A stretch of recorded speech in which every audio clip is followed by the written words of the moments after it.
Hello, Tom Levecchia here with the latest edition of a special live edition of the Armchair MBA. Before we start, we are roughly 1,300 away. I'm going to ask you, please, please, please smash that like button, but more importantly, subscribe. If you haven't subscribed already, please send this to a like-minded friend and kindly ask you to ask them to subscribe. We're about 1,300, less than 1,300 away from 10,000 subs. Going to give away some t-shirts, some best-selling books, about $750 in gift cards, and then the grand prize will guest host with me once we hit 10,000 subs. Today we got a very special guest. His name is Dr. Bart Rossi. He is a licensed clinical psychologist. He's also known as a political psychologist and clinical psychologist. We'll kind of get that in a minute. He was a very successful businessman from 1977 to 2013. Oversaw 15 psychologists and was the CEO of Rossi Psychological Group. So a phenomenal clinician himself, a phenomenal businessman, and an all-around great guy. And he's also an Emmy winner as well. So we're going to talk today about why, the real reason why people troll on the internet. Without further ado, Dr. Bart Rossi, welcome to the Armchair MBA. How you doing today, sir? I'm doing well. Nice to be with you again, Tom. Great seeing you. So we got an Emmy winner here. We have a clinical psychologist, knows some of the business end. So we're going to jump right into it. And we're going to kind of cover the 180 turnaround view, but also the 360 view as well to give different perspectives. So first, right? So, with internet, with YouTube, one of the benefits of YouTube is kind of that direct interaction. This is a great question. So although there's different kinds, in your opinion, from the psychological perspective, what is an internet troll from your opinion? Well, this is an interesting topic to me because I think that, as I've said on this show before with you, that, we all have our own belief system. We all have our own ideas about who we are, where we're going in life, what our thinking is all about. Yeah. And for some people, in a rather perverted way, they like going on the internet and they like aggravating or frustrating somebody else and getting a reaction. They like to get a reaction and they like to really frustrate, agitate somebody else. And if they can create chaos in doing that as well, they then feel more emboldened. They feel better about themselves. It's almost like a perverted sense of self where you enhance yourself by really aggravating, pissing off somebody else and really kind of an underhanded, in many respects, deceitful, nasty way to kind of push yourself and your own identity and who you are. Kind of really out there as a rather ugly situation, but it's been going on for many, many years, but now we're in the electronic age, so it's a big deal. Now, there's a belief that, with trolling, that number one is they may be projecting. We'll get into that in a minute. But then also as us creators, and you've done a lot of TV, you've been on Fox, you've been on NBC, you've been on everything. So you've been in the media spotlight. As a creator, as an analyst, right? When we get the trolling and it comes after us and it does piss us off, and that's what they want. So, why does it piss us off so much? Well, that's a very interesting question because, sometimes we're saying things that make sense. It's true. We make a comment and people could have a different point of view. They can say, well, really, I know what you're saying is honest and is factual. I'd rather think about something else. That's okay. But today, what's happening is that what you're saying in terms of reality or what's fact is now being undermined. And these trolls are basically saying that nasty things about you that are untrue, not based in science, in some cases, kind of on the lunatic fringe, if you will.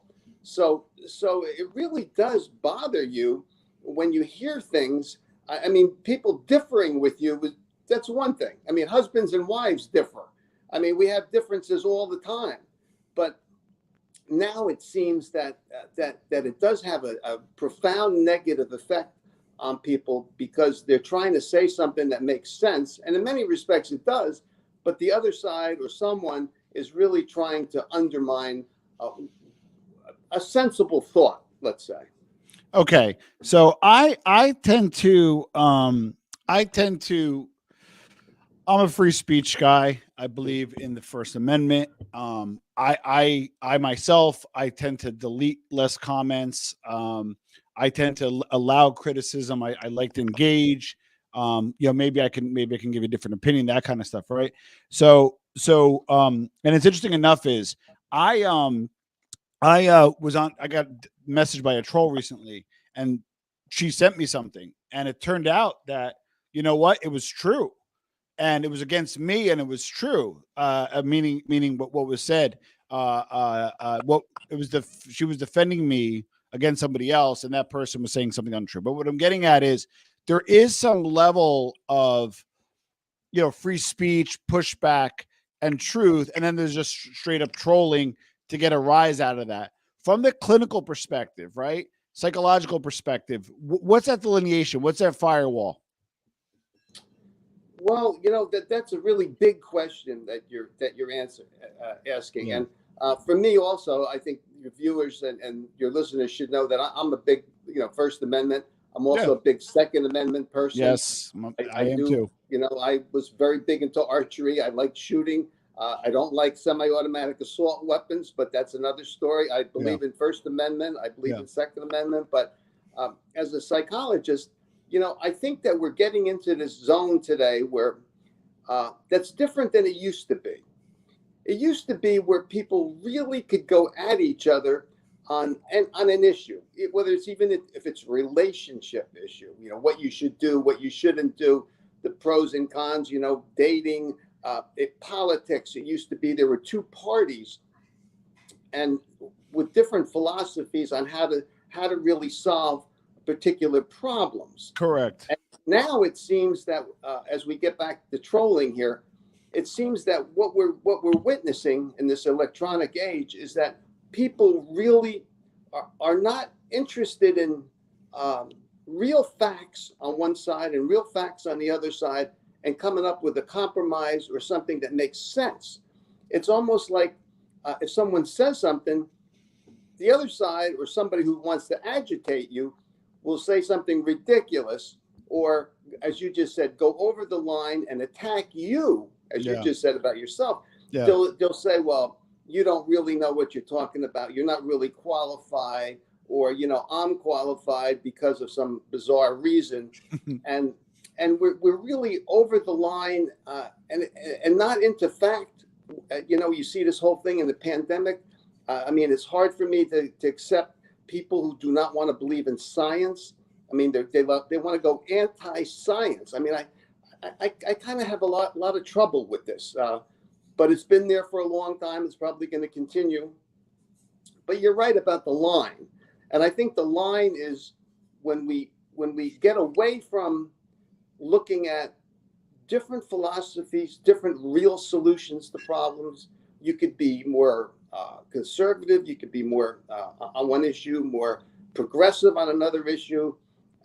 You could be more religious on one issue or less, or more philosophical. But when we get into stuff that's just an attack on the other person, it's just.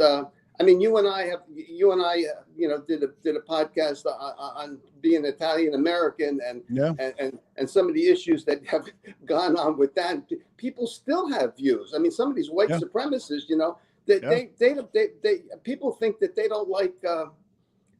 They're just against black people. Well, that's really not true. They're against Jews first, blacks second, and they're not too big on Italian Americans or others. They're not big on Italians either. Correct. So getting back to trolling, we have people who like to throw this stuff in the mix and say nasty things. We see it on Facebook. It seems like Facebook is, filled with a lot of trolling and a lot of really nasty comments about all kinds of people, whether you're an Italian American, Hispanic, gay, whatever. And you're right, they cross over the line. They're not dealing with facts and reality. They're dealing with attack. Correct. A few things. One is this is not so anybody who knows me, we got an Emmy-winning psychologist here. This is not aimed at any one account. We're look at the macro, maybe go some of the micro. This is not against any account. The particular account you're referencing is actually pretty friendly with me. So it's funny. Again, people think I'm like trying to isolate one troll when I'm trying to have a macro discussion with an Emmy winner here. Okay. So the reason why I want to do this live for this kind of interaction. So let me read this to you, Doc. Trolling has its benefits. Also, talking smack and making fun of people is not trolling. Trolling is a performative act. If your target doesn't perform for you, then it's not a troll. What do you think?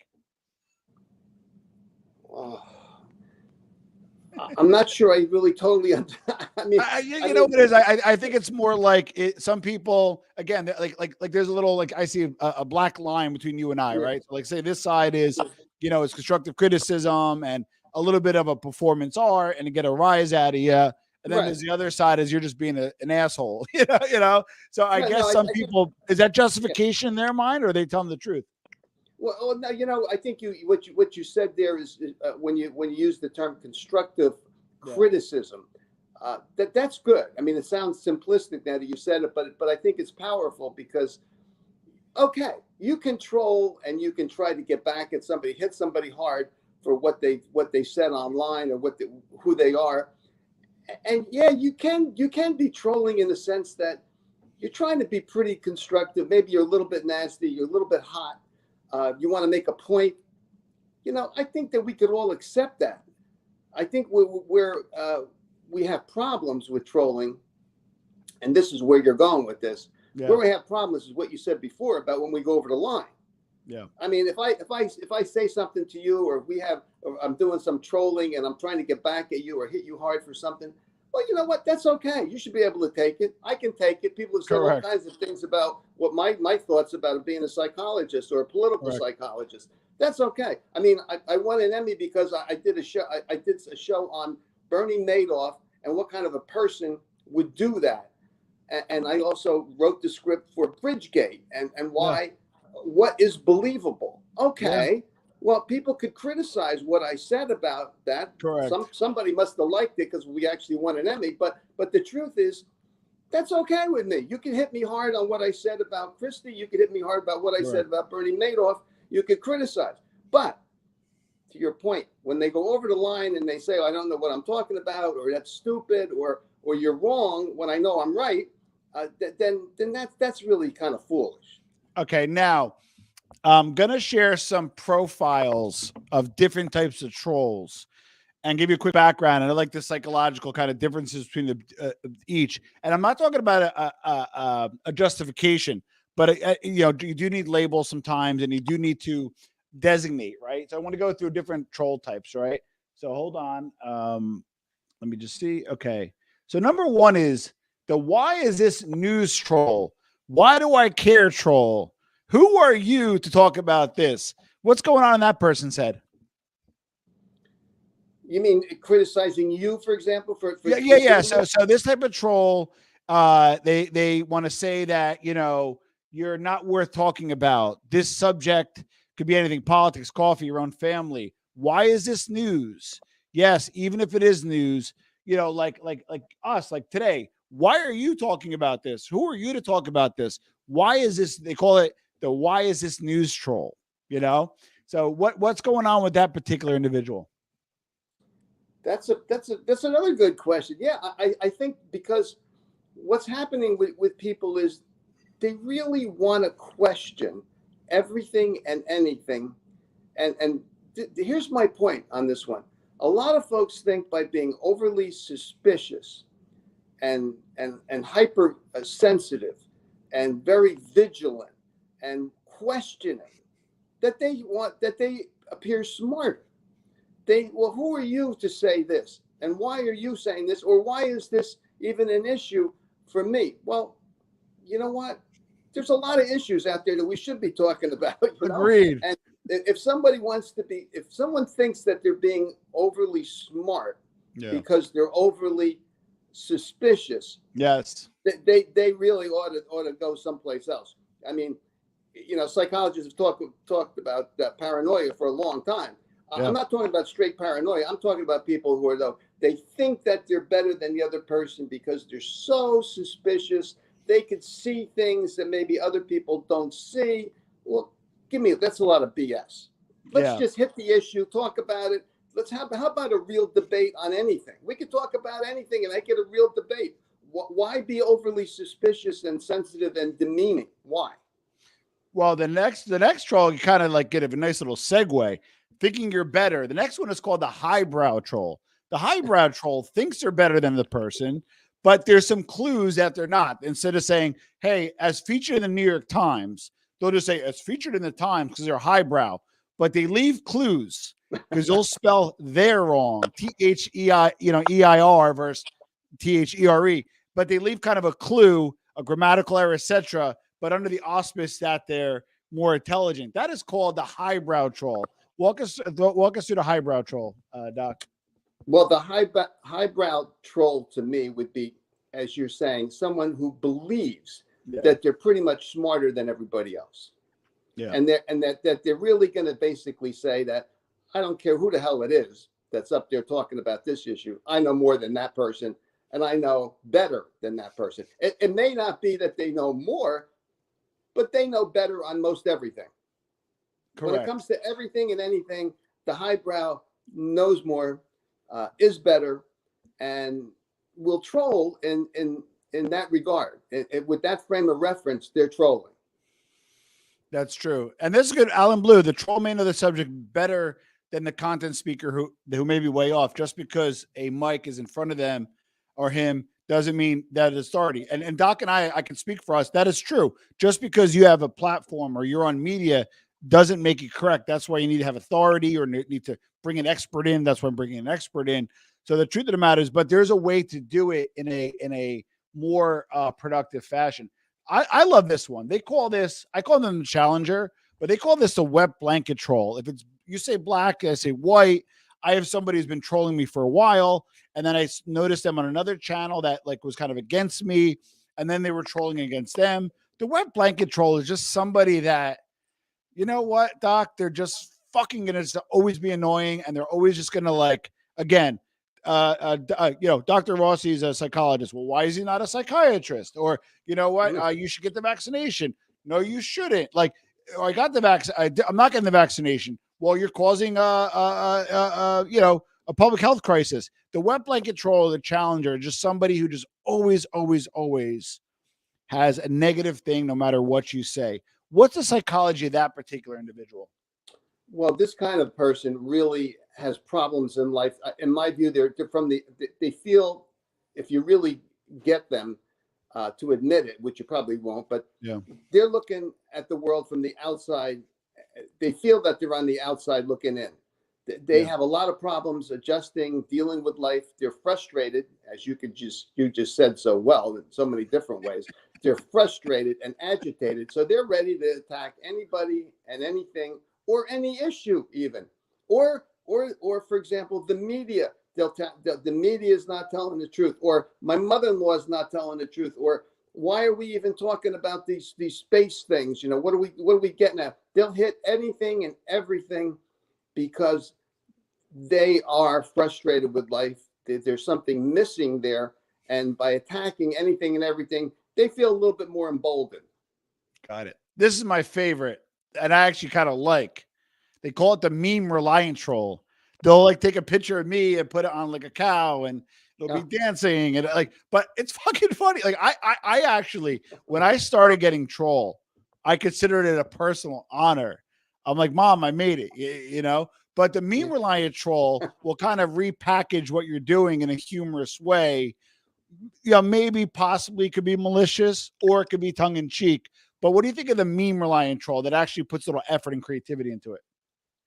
Well, I'd have to answer that by saying if they put some creative stuff in there and they made it funny and it wasn't really belligerent or nasty, well, good on them. I could take it. I could. I could deal with some real criticism. Maybe they make me look a little funny or a little bit off. That's okay.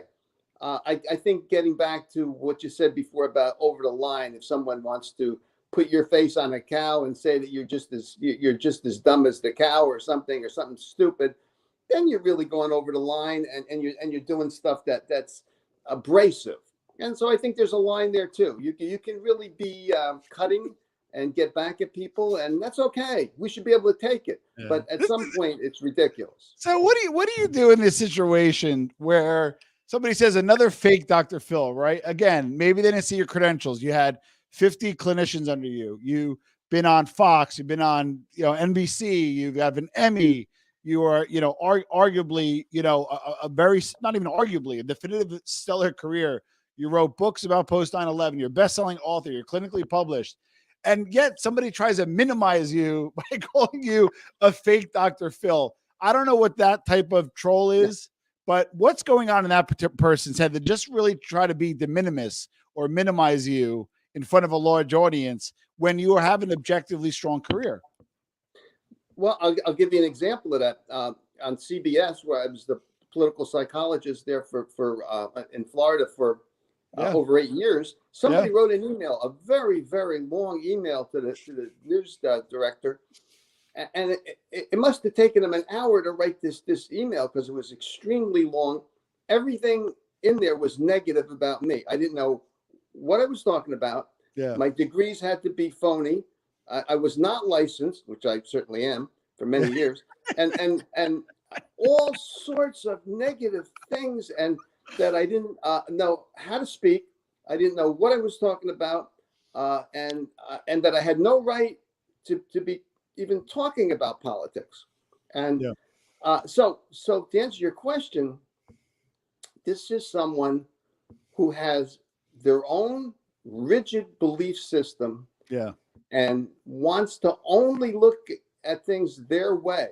So if I'm presenting issues or thoughts that are different, he wants to attack me and anybody else, maybe in the media, for example, that's basically saying things as they are. One of the things that I always like to do is to present two sides. If it's a political issue, what are the Democrats saying about this issue? And what are some of the Republicans saying about this issue? I may not even say what I'm saying. I'm just presenting one side and the other side, and then saying, wow, this is a real difference on how we look at, let's just say, gun control or religion. It's two different views of how we're looking at it, but they'll attack me even though I haven't even given my opinion on it. They're going to attack me. So these people really only have one way, their way. It's the right way, and that's it. And that's it. Yeah. Well, we're going to get into, we're not afraid to talk about it on my agenda or on our agenda. We're going to get into political discussions and political trolling in a minute. But the next troll, and this one I experienced recently, I'm not going to say their name, but they call it the friendship troll. It's somebody who will comment publicly on your channel, like really positively. You feel a good rapport. You almost have a psychological connection. You obviously never met them in person, but you feel some sort of kinship. But then you'll check out another channel and they're ripping you apart. Or out of nowhere, they'll start ripping you apart on yours out of nowhere. They call that the friendship troll. And there's a certain level of like two-facedness and deceit behind us. Walk us through that type of troll.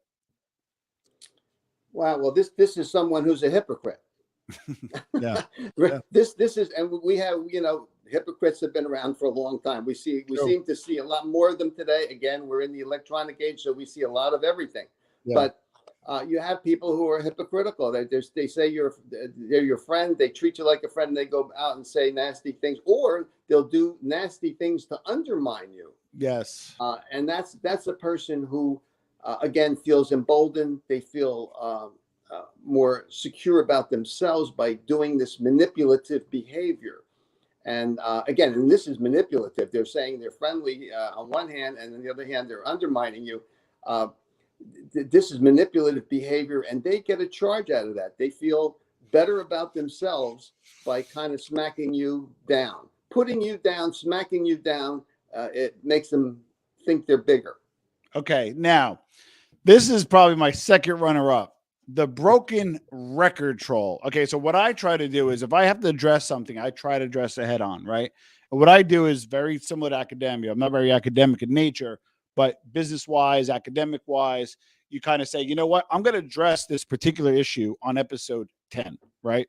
So when it keeps coming up, I'll say, hey, do me a favor. You don't want to disrupt the show. We have a lot of people here. Let's go ahead and go to episode 10, right?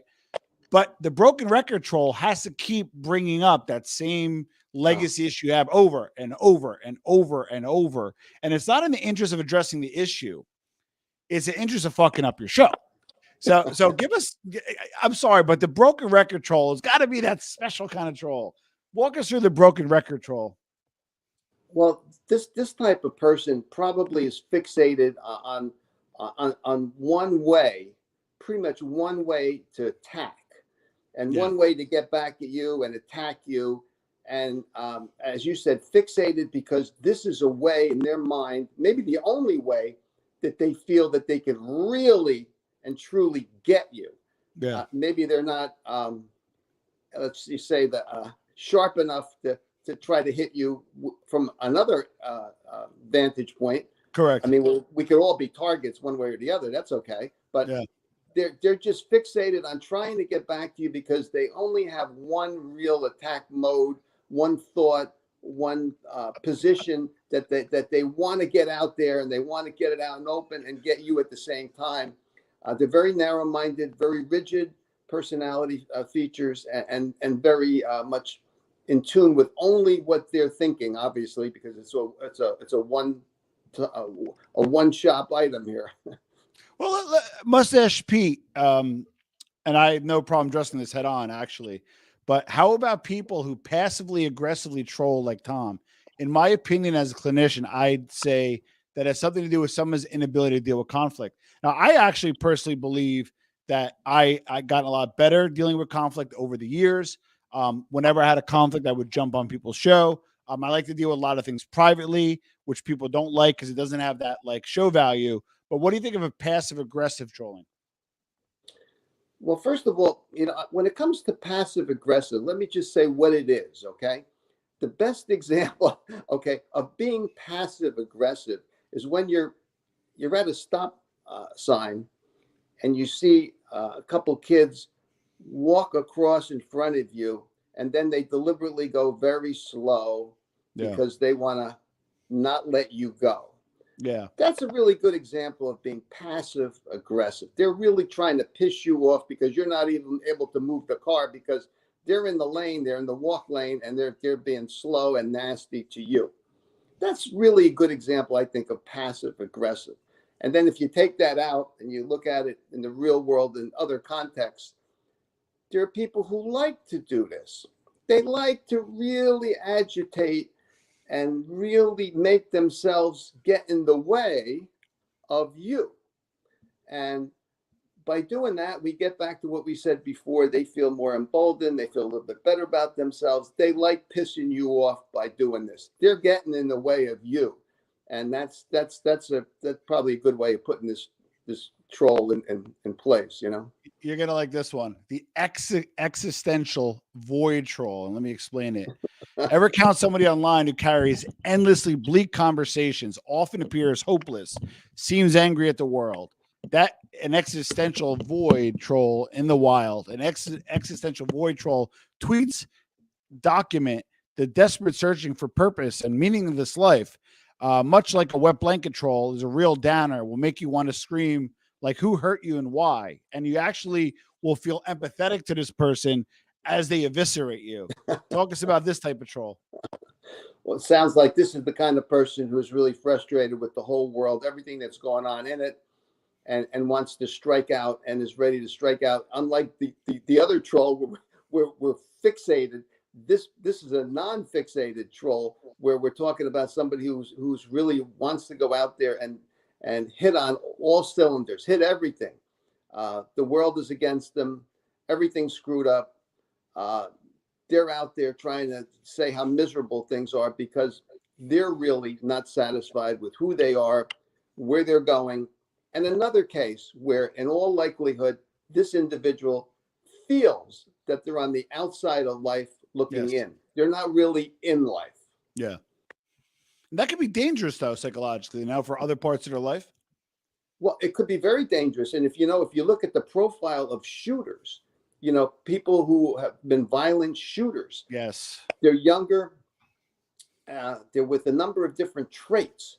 And this is one trait that if you look at Newtown shooter and a lot of the other shooters younger, they all seem to have this feature where they're not part of the real world. They don't have a lot of friends. They don't have a lot of relationships. Somebody has pushed them off. Maybe they've been bullied. They're on the outside, always trying to look in, be somebody, but they're not. They're Correct. on the outside. These traits are out there. So this particular troll has that trait too, I think, of being out there and not being inside of life. Now, Hamilton RB, I guess, Rob, I believe it's because they lack substance in their own life and have lots of time and want to appear relevant in this world. Any truth to that? Yeah. I think a lot of people are frustrated, and you get a perverted sense of relevance if you're extremely critical and you get a response. If you create some chaos, it brings attention to you. It's not the kind of attention that really builds personality very well, but nonetheless, it's there. So I'm going to ask you a selfish question. I'm going to read a comment and then I'm going to ask a question. So why would any top psychiatrist, or in your case, psychologist, or any successful profession be on this ludicrous channel? Career ruining move for sure. Okay, here's my question to you is, am I ever going to win this guy over or gal over? Or is this a total, should I just write them off? Well, Honestly. this is a big question today, where you have someone who's so entrenched in their thinking. What do you do? Do you really continue to try to approach that person? Do you try to be reasonable? Do you try to talk about something else and be friends with certain sides of their behavior? Yeah. Or do you reach the point where you say, I can't do this anymore? And I think that this is something that has hit us and hit our society very hard over the last few years. Yeah. Because we have people that we just don't feel we could talk to. And by the way, to get back to one of your trolls before, it's like if you try to talk to them, even in a reasonable manner, they'll bring up their thought about something else that you're not even wanting to talk about. Correct. Maybe a political issue or something. You don't want to go there, but they're going to throw it in your face, even if you're talking about the Yankees or you're talking about the Nets or something. You can't win. And I have to say it as a psychologist that there are times when maybe for your own mental health, you do need to separate. Some people have sides that are so bad and so difficult and problematic that it may be hurtful to you and your well-being to continue. I hate to say that because as a psychologist, I always like to think that we could, get along and try to make it work. But sometimes in this day and age, you ought to make some decisions as who you really want to be with and relate to. They don't have to be people that agree with you 100%, but nonetheless, some people are just toxic. Yeah. Now, okay, so now one last archetype, and then we'll move on to the next part of the segment. Just bad people. There are trolls that give trolls a bad name, because I do feel there's some benefits of trolling. I'll get to that in a second. And while trolling already has a bad name, but it's the people's fault. They're mean, they're bigoted, they make the internet worse. So I'm going to ask you a two-part question. One, what do you deal when you just get a bad troll, just cross the board bad? And two, let's shed a little light on the second part of the question is, what are some of the benefits of trolling? Because there got to be some, and trolling may be over labeling, so we might label it something else. But how do you deal with a super bad troll, similar to what you just said, bad? And two, are there any benefits of trolling, or should we label it something else? Let me take the latter first. I think that there may be some good things about trolling in the context that you highlighted before, where people, they're being kind of critical, maybe they're making fun of you, they're saying some things about you that are critical, maybe even hypercritical. But guess what? They're in bounds. Yes. And if people are trolling and they want to be hot about something that you said or did, you know what? I'm okay with that as a psychologist. I think we all should be hit hard on, and we all should be willing to accept criticism and think about those criticisms as long as they're real. But to get to the first part of what you said, when it gets to be just sheer nasty, and if someone's going to be putting stuff out there that's just blatantly racist, I mean, you get a white supremacist, they're saying nasty things about black people. They think black people should all be part of the boogaloo where they send them back to Africa, and they Jewish people, that's even worse. They're saying things they should be eliminated entirely. When people say stuff like that, I mean, engaging that is probably not a good idea in any way. If you make a succinct statement about hate and just move on, that's probably the best course of action. You can't really negotiate with that person. Got it. I want to get into this real quick before we get into political. Internet trolls, and this is a study that was done, it was featured in Daily Mail. Internet trolls are just as mean in real life. New study debunks theory that people are only nasty while posting anonymously online. So it looks like, according to a study that was done, and again, featured in the Daily Mail and other outlets, that these people may take their online trolling and be just as mean offline. Can you unpack that, Doc? I think that's probably basically true. I'm not saying it's true all the time, but I would lean in the direction that's probably a very true statement. Research would probably bear that out. If there's more research being done, I think they would go more and more in that direction. I think the online trolling gives people an opportunity to show who they are. Yeah. And when they show who they are, you ought to accept who they are, because that's probably the way they're going to be in reality. They may hide it better in reality, but they may have those nasty, biased, hateful views, and that's who they are. So if someone shows you who they are, you ought to accept it. Good point. So now, want to turn a corner a little bit. So Doc and I appeared on many appearances together on shows. And we worked together over the years, and we've always had a mutual respect, whether we agreed or disagreed. We always had a pretty good dialogue, even if it was an active disagreement. And I pride myself on not getting overly hot-headed or overly upset, whether it be a troll or we have some discord or discussion. But it seems like the art of like familial political debate and the science even of just discussion of politics, we can't even talk politics anymore.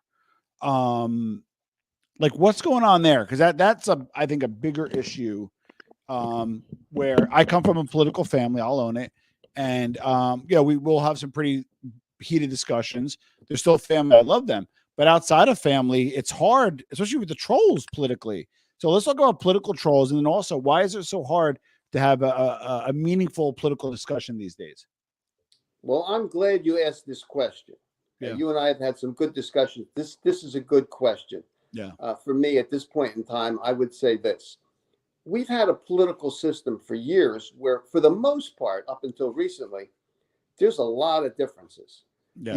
You have people on one side of the aisle who might be more conservative, more, let's say, to the right, and they're thinking more about family issues, balancing a budget, working hard, pulling yourself up from your personal responsibility. Personal responsibility. Again, balancing budgets and not spending too much, and things like that. And you had another, let's say, the Democratic side, more interested perhaps in what is society supposed to look like, and what should government do, what is too much government and what is too little government, where should we be going? And you had two really different views on a lot of things that could be hotly, very hotly debated And Correct. for years, our founding fathers included would really get hot and just go on and on about different philosophy on the same issue. Talk about guns in America, for example. Talk about Correct. religion in America today. You could talk about a lot of things. But now we have a different circumstance. Yeah. We have a Democratic Party that has some issues in its own body about how far left they should be. Yeah. What is the role of government? For me, Yeah. I don't like it when people say to me, "Well, I don't like government. I'm not a believer in government." Well, please, I'm a believer in good government. When Yeah. somebody says they want no government, that's ridiculous. No, I personally, my personal belief, and it's kind of changed over the years. Not really changed. I actually feel I stayed the same. I felt like the spectrum moved both ways. Especially a lot in the Democratic Party. I actually believe in smaller, decentralized government. Right. That's just my opinion. I think we have an overreach on our federal side. That I believe in. But you're right. To have no government at all, or have anarchy, or have that kind of stuff, I think it's a little too crazy. Well, I think that where I'm going with this, though, is Yeah. that then you take a look at the Republican Party. Yeah. For the most part, we have a Republican Party. And again, not all of the Republican Yeah. Party. We have like 20-30% who don't fall into this category. But you have 70 or 80% of the Republican Party believing that the election was stolen. Yeah. They're trying to believe in a lie. Yeah. That's very troubling. You have a Republican Party that says it's okay to have an abortion law where a woman could be captured, raped, tortured, and has to carry a child in Texas. No issue, no thinking about the woman at all. Really, it's a law really against women. You have a Republican Party that doesn't really believe that everyone should vote. That's voter suppression. Is now a very high that's what priority. that's one. I don't know. I mean, I think that you can argue that there should be the same level of validation for getting your license, for I got to get my marriage license the other day. Required a certain level Yeah. of requirements. Shouldn't voting be the same? Yes, and it is. Basically, I mean, I looked at a lot of this stuff. You go to California, you want to register to vote. You got to register to vote. You can't just show up. You got to, and whether it's Alabama, I live in Florida now. I'm in New Jersey. I was a longtime Jersey resident. I know the law. When you register to vote in most every state, you got to register. You got to show who you are. True. And the notion that there's falsehood, and there's people that are deceptively actually getting in and voting.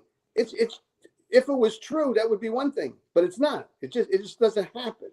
So I think we have a Republican Party that is going in the direction that's very different than they used to be. They used to be concerned about real issues.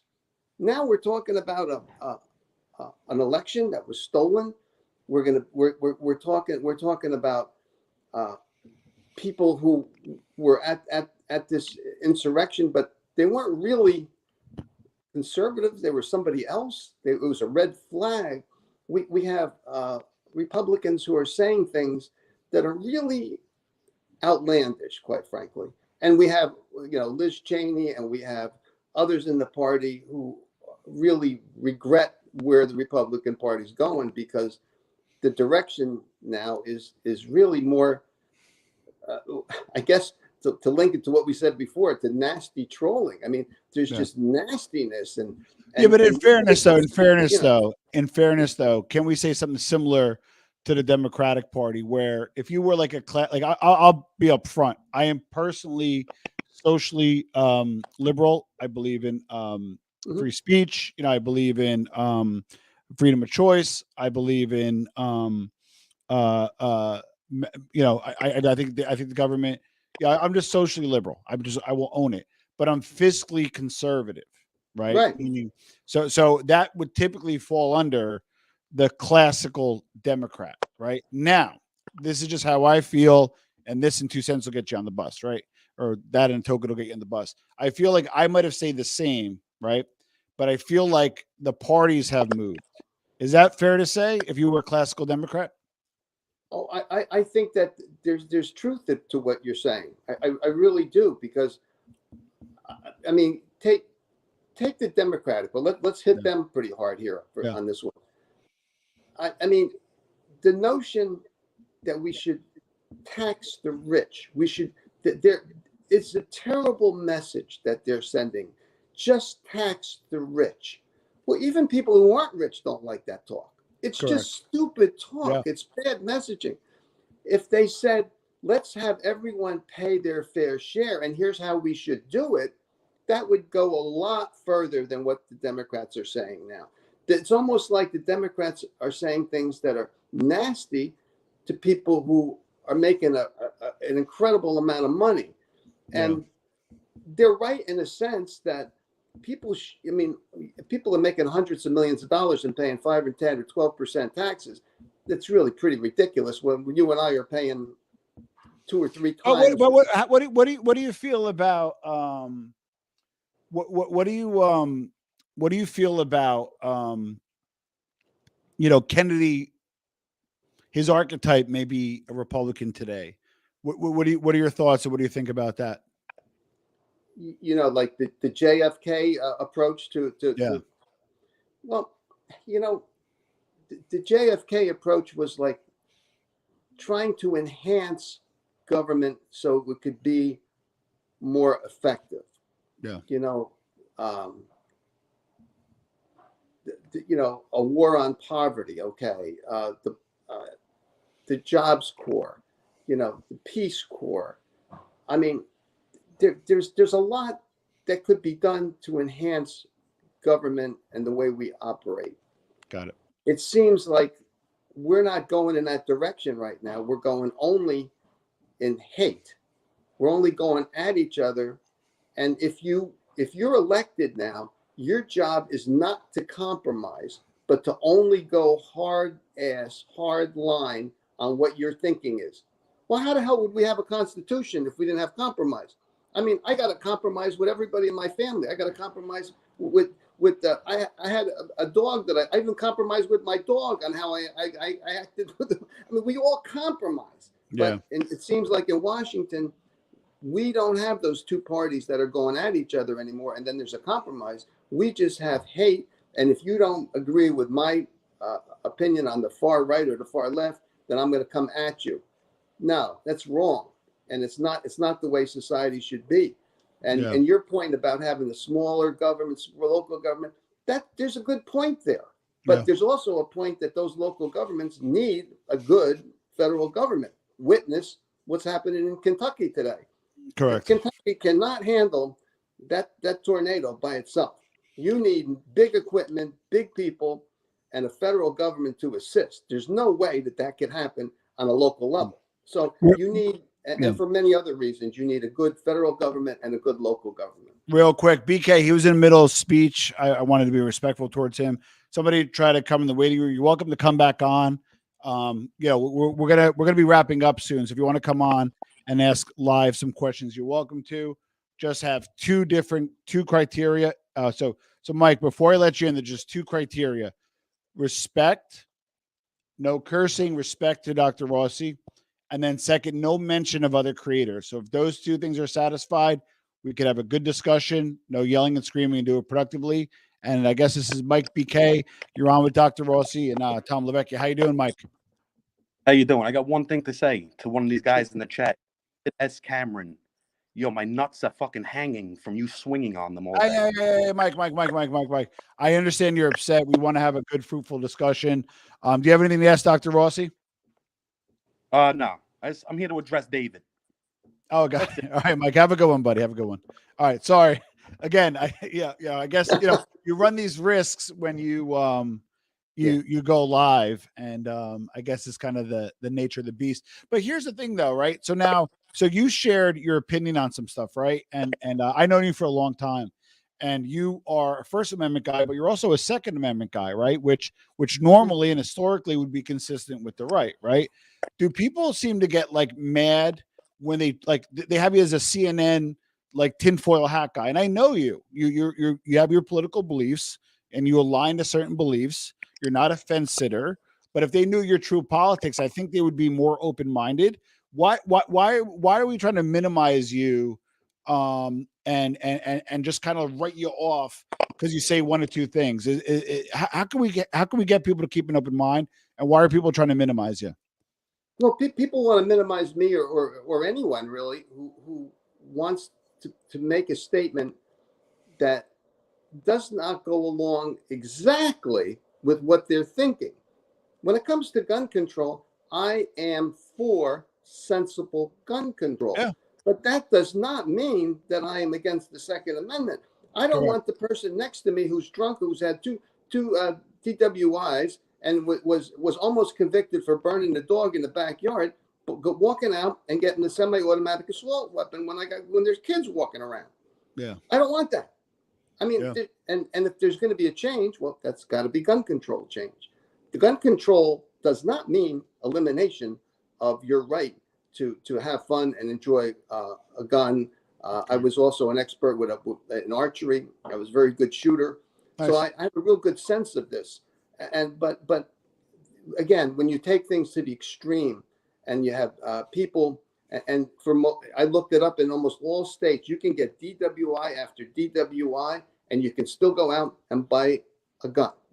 Yeah. Something's wrong.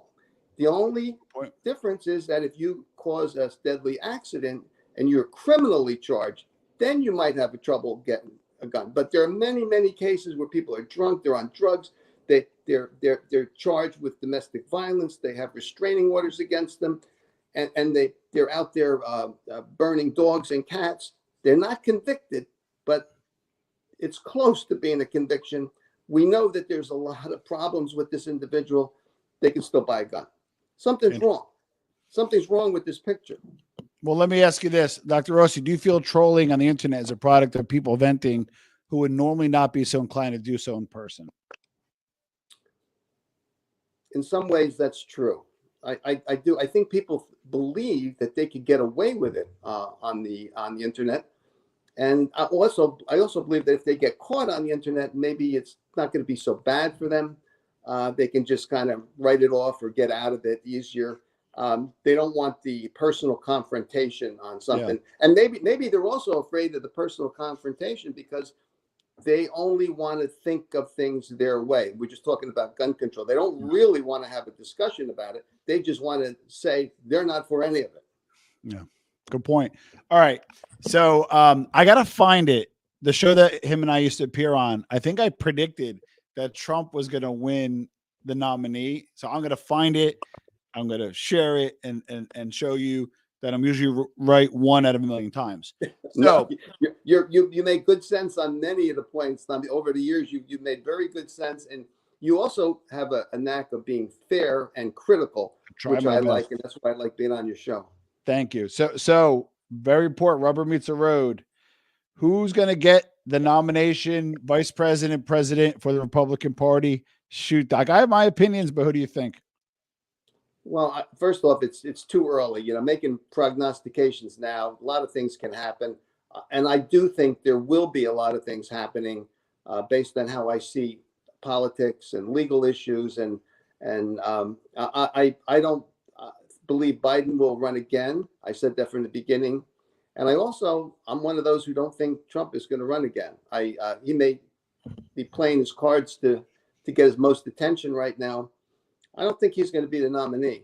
Who will be? If it isn't Trump on the Republican end, you can be sure that Ted Cruz is going to be out there yelling and screaming, and he has his base. He may be very, very odd. Can he unite though? I don't know if Ted has enough juice to unite. No. He will be. He is at least as abrasive as Trump. But let me throw a little curveball, which not only would they win, but I think they would do a good job. Now I'm a registered Democrat. Sorry, I'm going to be flipping out, but I'm a registered. By the way, for everybody watching and listening, I'm registered independent. So yeah, so I can vote who I want to. Like I told you, I grew up a classical Democrat, but I'm very open-minded politically. I'm not afraid to talk about politics, and I do believe in the right person for the right job, and you can cross the aisle at any time. I'd like to see a DeSantis, Tim Scott ticket. Let me tell you what's wrong about DeSantis. Uh-oh. He's trying to be Hold on, very... I gotta get the keyboard ready for the blocking. I'm gonna get killed. Go ahead. Just kidding. I could say a lot of good, by the way, I could say a lot of good things about some Republicans, but yeah. Mental health in Florida, the American Psychological Association, I think, ranked at 47th. Teaching, education, 49th. But DeSantis has a lot of money for officers coming from different states to come down who are not vaccinated. He'll pay them. He'll also pay for the National Guard to go to the border to protect our border. But the teachers, there's no money for teachers. On the environment, they call him Red Tide Ron down there from some of the experts, because he has really done very, very little when it comes to environmental issues on the red tide and the algae problem down there. It's not really a priority for him.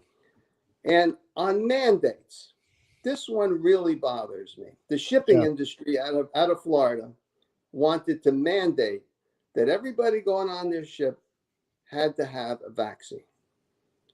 He said no. It went to court. The judge said about DeSantis, it would appear that the governor is anti-business and anti-American. How could the owner of a cruise ship take on hundreds of people who are not vaccinated?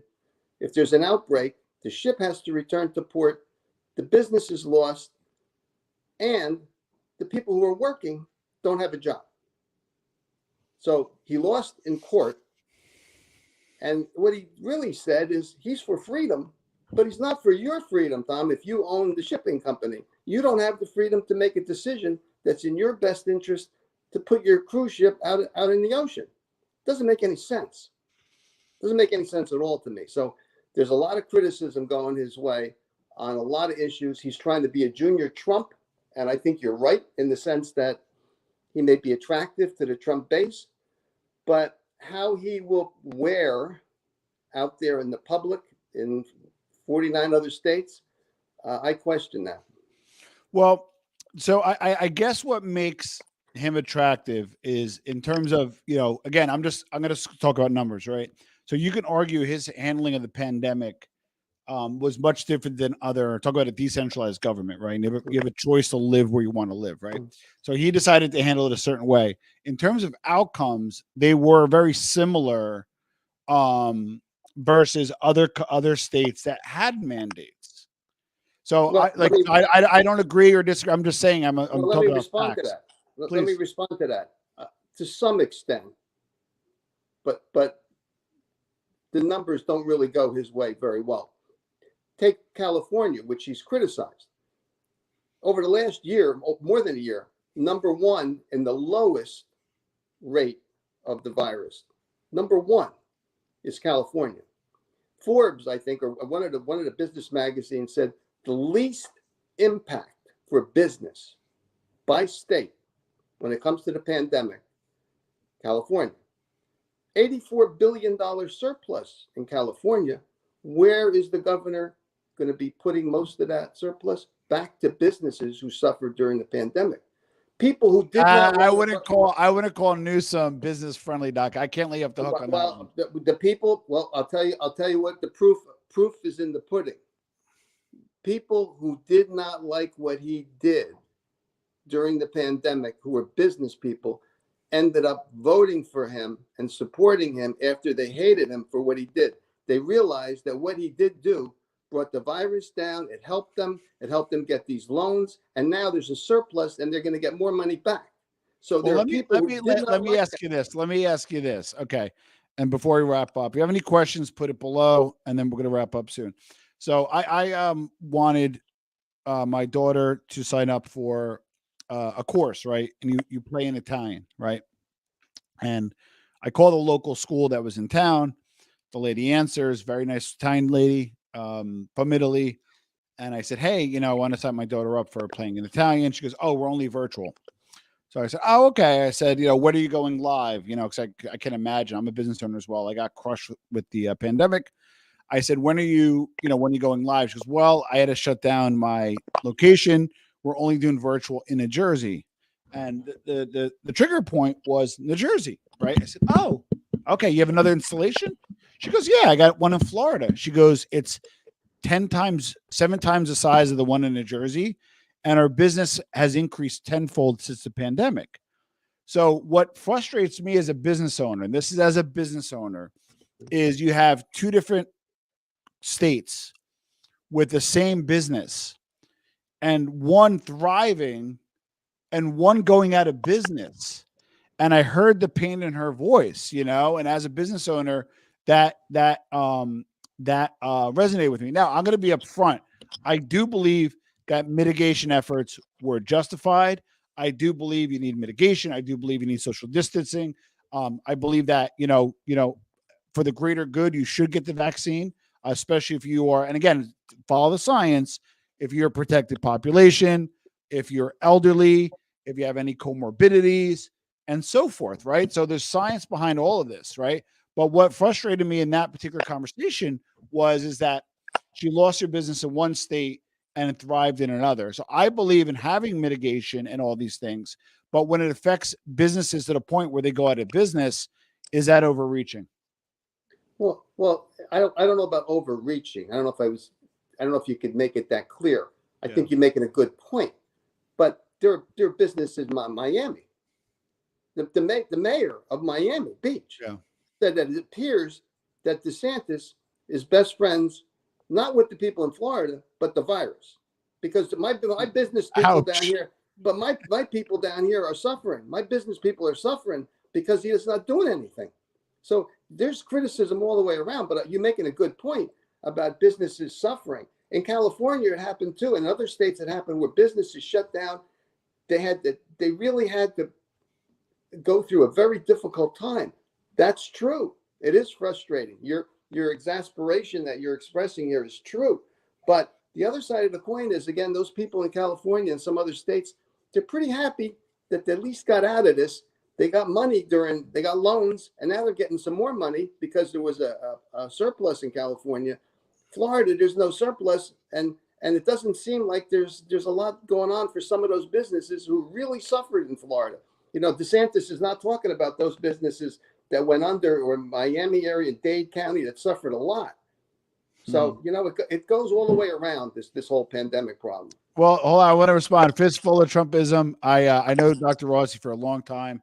He has his opinions. He's always welcome to express them on the show. You are a nice guy. You're always welcome to pop on. I know it's not going to work out now because we'll be wrapping up soon. I could do a follow-up episode if somebody feels they have to share with their opinion. The truth of the matter is, I always say, I may not believe in what you're saying, but I will fight to the death for your right to say it. And those are words that I live by. Dr. Rossi, I'll give you concluding words before we wrap it up.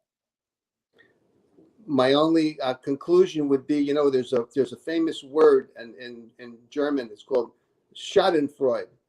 And what that really means is taking pleasure in someone else's pain. And when we talked about trolling, I think there's a lot of that there when it comes to trolling when it comes into politics as well. People who want to feel that they're better and they're happier taking pleasure in someone else's pain. And I think we kind of hit that pretty hard today. Yeah. And listen, like I said, you may have agreed with some of that was said. I definitely know you disagreed with a lot that was said. But this is a long continuum. I have no challenge having a guest and a discussion on the opposite things that Dr. Rossi shares. And that's what makes this country great. Oh, I do have a question. Cuban B, good guy, really good guy. I believe he's in Florida as well. Who do you think is a Democratic ticket, if not Biden? Who do I think the ticket would be? Without Biden. I don't, well, I can tell you who I don't think. I don't think it's going to be Harris. And I think it's going to be... Why she doesn't test well in the polls? I just don't think she is going to have the dynamic appeal that some of the other Democrats could have if they're running against her. Even just taking somebody from New Jersey, Cory Booker, for example, if he decides to run, or if Newsom decides to run. I don't think she's as dynamic. I talk about a winning personality. I'm not sure she has the makeup of a winning personality to get through the primary. I think there are other candidates out there. I'm not sure who it would be yet, though. But I don't think it. I can tell you who I don't think. Okay, fair enough. We'll have a follow-up episode on that. Dr. Rossi, thank you so much for being on the show. Thank everybody for participating in. Yeah, I don't know, Cory Booker. I'm a Jersey guy. I don't see it, but either way, thank you for being on the Armchair MBA.